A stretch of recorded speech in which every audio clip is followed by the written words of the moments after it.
আজি আমাৰ ভকুৱা মাছৰ ৰেচিপি।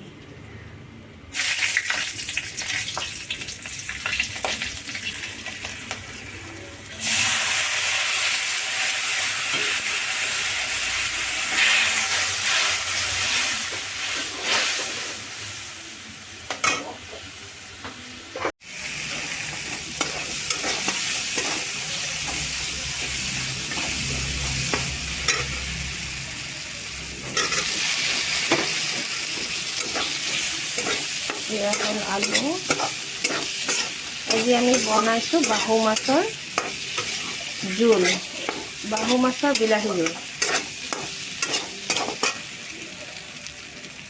ইয়াতে এতিয়া পানী অকণমান দি দিওঁ।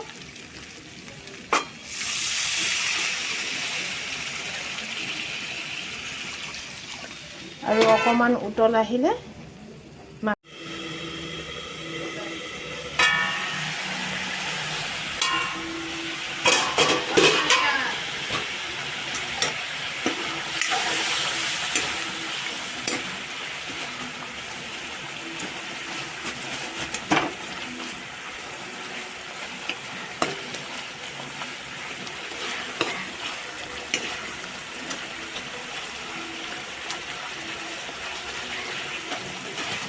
মাছৰ জোলত এনেকৈ আলু কেইটামান ভাঙি দিলে তেতিয়া জোলকণ ভাল হয়।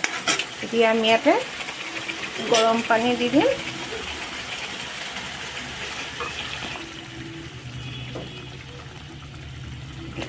গৰম পানী অকণ দি দিলোঁ।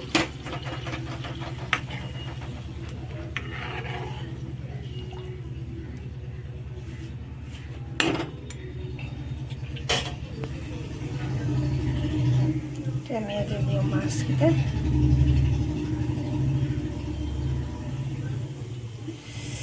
আমি 3জন মানুহ, 3টা খোৱা মানুহ নাই। যদি পাৰে আপোনালোকে আহিব পাৰে। এতিয়া অকণমান ঢাকি দিওঁ।